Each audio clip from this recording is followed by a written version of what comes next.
আসসালামু আলাইকুম। টুলান্সারের প্লেলিস্টে এবং টুলান্সার থেকে কিভাবে আমরা আর্নিং করতে পারবো বা টুলান্সার সম্পর্কে এ টু জেড জানার জন্য যে টিউটোরিয়ালগুলো মেক করা হচ্ছে। তো আজকের এই টিউটোরিয়ালে আপনাদেরকে আবারও আন্তরিক শুভেচ্ছা এবং স্বাগতম। তো বন্ধুগণ, আজকের টিউটোরিয়ালে আমরা যা যা দেখবো এবং শিখবো সেটা আমরা চলুন দেখে নিই। ওকে, তো এর আগে আমি যে অবস্থানে ছিলাম সেটা হচ্ছে এই অবস্থানে ছিলাম। যারা এই টিউটোরিয়ালটা যারা দেখেন না, অবশ্যই আপনারা আমার প্লেলিস্টে চেক করলে সমস্ত ভিডিও আপনারা পেয়ে যাবেন। টুলাচার সম্পর্কে নতুন একটা প্লেলিস্টে আছে, আমি ক্রিয়েট করে রেখেছি।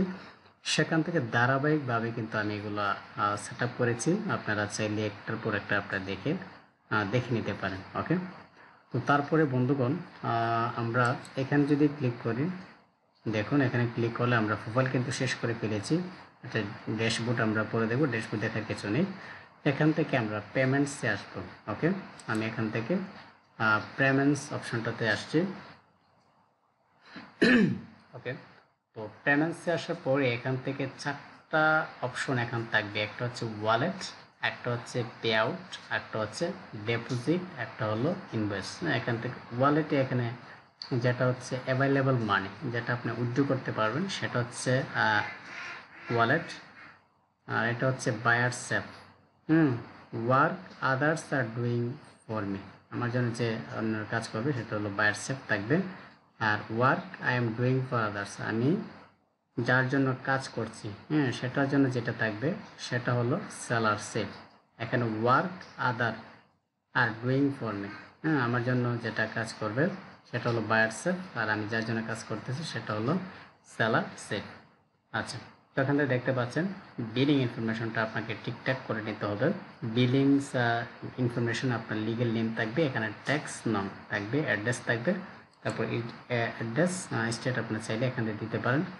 আর এখানে থাকবে ট্রানজ্যাকশন হিস্টোরি, আপনার কখন কি ট্রানজ্যাকশন করলেন সেটা এ টু জেড আপনার এখান থেকে দেখাবে। কত ডলার ফি কেটেছে, কত ডলার কি কাটবে না কাটবে। ওকে, তো এই হচ্ছে অবস্থা। তো এটা গেল একটা ওয়ালেটের বিষয়টা। তারপর হচ্ছে পে আউট। পে আউটে আসলে আমরা যেটা দেখব,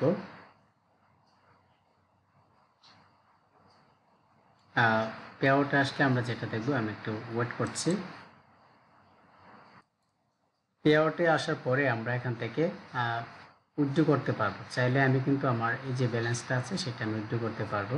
তো এখান থেকে আমি পেপালে করতে পারবো, $10 হলেই করা যায়, কিন্তু পেঅনারে একটু বেশি লাগে, লিমিটেশন আছে।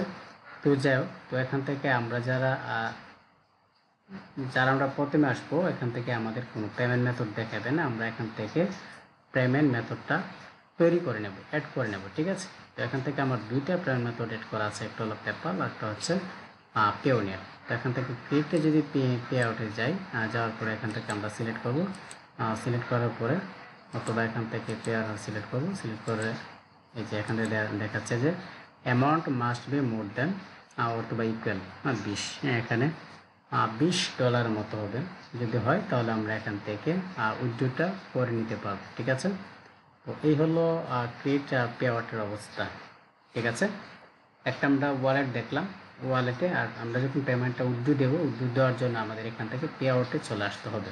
হ্যাঁ, তারপরে যে অপশন সেটা হচ্ছে পে আউট লিস্ট। এখান থেকে দেখুন যেটা পেড করা হয়েছে এগুলো এখান থেকে দেখাবে। তারপরে রয়েছে এখান থেকে ডিপোজিট। ওকে, আচ্ছা, এখান থেকে ডিপোজিট দেখাচ্ছে। আপনার ব্যালেন্স আছে, আপনি চাইলে এটা কিন্তু আপনি ডিপোজিট করতে পারবেন। ওকে, অথবা এখান থেকে আপনি অ্যাড মানি করতে পারবেন। এই যে অ্যাড মানি করতে পারবেন, এখান থেকে কত দিবেন, দেওয়ার পরে এখান থেকে কী হয়ে যাবে, অ্যাড মানি হবে। তো এভাবে আমরা ডিপোজিট করব। যদি আমি এখান থেকে দিলাম, আমি এখান থেকে অ্যাড মানিতে যাই। এই যে যাওয়ার পরে এখান থেকে কি করবে, এখান থেকে কনফার্ম দেখাবে।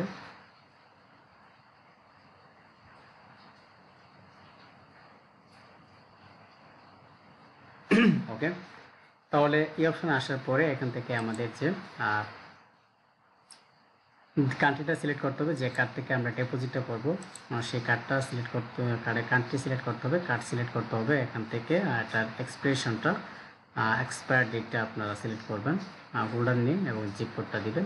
অথবা আমরা পেপাল থেকে করতে পারি। হ্যাঁ, তো এভাবে আমরা পেপাল থেকে করতে পারি।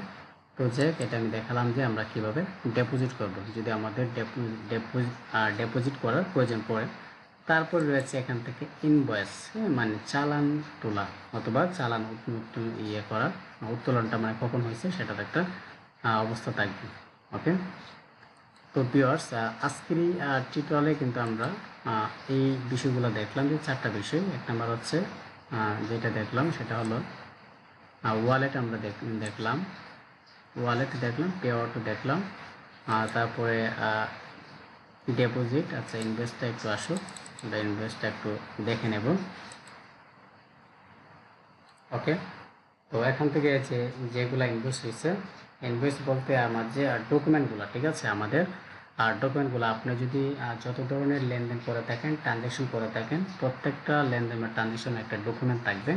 তো এখান থেকে এটা হচ্ছে একটা ডকুমেন্ট, ঠিক আছে। আমি যদি এখান থেকে পিডিএফ ফাইলে ক্লিক করি তাহলে আমরা আমাদের ডকুমেন্টটা দেখতে পারবো। ওকে, আচ্ছা, আমি যাচ্ছি না এর ভিতরে। তো এইভাবে আমরা ডকুমেন্টসগুলো দেখতে পাবো। তো এখান থেকে আমরা পে আউটের অপশানটা দেখলাম। হ্যাঁ, যে কীভাবে আমরা ওয়ালেটে আসবো, ওয়ালেটে আসার পরে আমাদের অ্যাকাউন্টটা ব্যালেন্সটা আমরা চেক করবো এবং আমরা আমাদের ওয়ালেটে এসে আমরা কিন্তু সব কিছু চেক করে নিতে পারি। আর পে আউটে যাওয়ার পরে আমরা আমাদের পে আউটের টাকাটা উত্তোলন করার জন্য আমাদের যে পেপাল এবং পেওনেট দুইটা এখন আমরা অ্যাড করে নিতে পারি, যে কোনো একটা। তারপর ডিপোজিট আমরা কীভাবে ডিপোজিট করতে পারি, যদি আমরা কিছু ডিপোজিট করা আমাদের যদি করা হয়। হ্যাঁ, ঠিক আছে, আমরা যদি ওই যেটা বলছিলাম কানেক্টর যদি আমরা বেশি করে কিনি এবং মেম্বারশিপ বাড়ে তাহলে আমাদের অবশ্যই পে আউট করতে হবে, অথবা আমরা কাজ দিলে হ্যাঁ, এটা আমাদের নিজের প্রয়োজনে আমাদের কী করতে হবে, ডিপোজিট করতে হবে। আর এটা হচ্ছে ইনভেস্ট করতে হবে। ওকে, তো এ ছিল আজকের টিউটোরিয়াল। যে আজকের এই টিউটোরিয়ালে আমরা 4টা অপশন দেখতে পেলাম। তো নেক্সট টিউটোরিয়ালে আমি আবারও আরেকটা টিউটোরিয়াল নিয়ে আসবো নেক্সট টিউটোরিয়ালে। সেটার জন্য অবশ্যই আপনারা চ্যানেলটি সাবস্ক্রাইব করে পাশে থাকবেন। ধন্যবাদ।